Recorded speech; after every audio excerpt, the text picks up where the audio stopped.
flyweight title sa nooy champion na si Chokchay Chok Vivat. Ang kanilang laban ay ginanap sa Mandaluyong noong June 26, 1997. The new OPBF champion! Malaking bagay ang OPBF sa naging karera ni Pacman. Ito ang naging daan para makapasok siya sa ratings ng WBC at mapanalunan ng World Flyweight title. 6 na buwan ang makalipas matapos maagaw ang corona. Dinepensahan niya ito kay Narong Dutch Tuyawat sa Coronadal, South Cotabato. Medyo nahihilo na, Reka. Kinukuha sa katawan na. Pinataob niya sa unang round ng challenger para mapanatili ang kanyang pagiging regional champion. Ito ang kanyang huling laban dito sa Pilipinas bago sumubok naman na dumayo sa ibang bansa.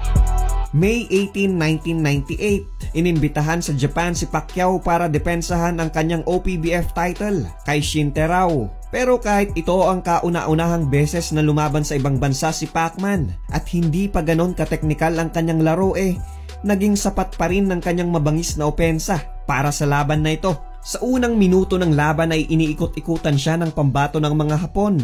Marahil na abisuhan ito tungkol sa kakayahan ng kamao ni Pacman. Pero sa kalagitnaan ng round ay nagsimula ng kumagat ang kaliwa ng ating pambato. Walang magawa si Shin Terao, kundi bumagsak na lang nang ito'y pupugin na ng opensa ni Pacman. Pero sa unang pagbagsak ng Japanese fighter ay mukhang hindi malinis ang knockdown dahil nauna po ang ulo ng ating pambansang kamao bago tumama ang kanyang kaliwa sa may dibdib.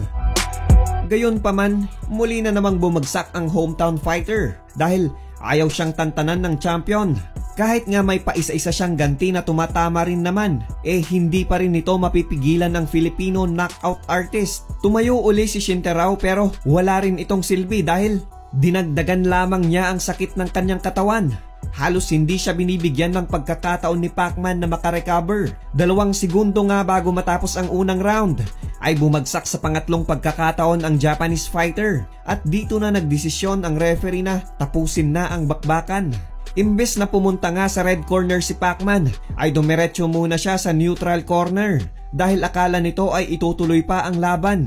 Pero matapos lumingon at makitang tapos na pala ang bakbakan ay saka pa lang nito pinuntahan ang kanyang grupo at napasuntok pa sa hangin. Kumbaga sa isip siguro nito ay mission accomplished. Pagkainom nga rin niya ng tubig ay pumunta ulit ito sa gitna ng ring para ipakita ang kanyang pagrespeto sa mga manonood. Pero kahit nanalo parang hindi itsura ng nagwagi ang makikita natin sa kanyang muka.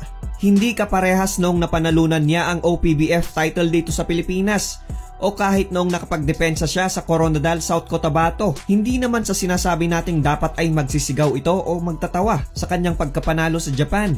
Pero nakakapagtaka na halos hindi man lang natin siya nakitang ngumiti sa kanyang unang tagumpay sa labas ng Pilipinas. Napansin din natin na habang may sinasabi ang kanyang manager noon na si Mr. Rod Nazario ay nakaamba na ang kanyang kamay at nang parang patay mali siya si Pacquiao ay dito na siya sinapok. Maya-maya humarap na rin si Pacman kasabay ng pagsenyas ni Nazario na lumapit daw. Maraming teorya ang maaring dahilan ng pagsapok ni Mr. Nazario kay Pacman.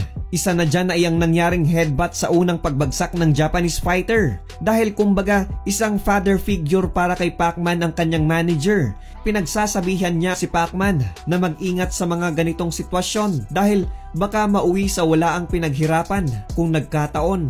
Pangalawa, alam natin na kaliwete si Pacquiao at hindi na po bago sa Japan na may mga Filipino southpaw ang pinapalaban doon bilang orthodox. Bago tanggapin ang kontrata sinasabihan muna ang fighter kung talagang gusto niya.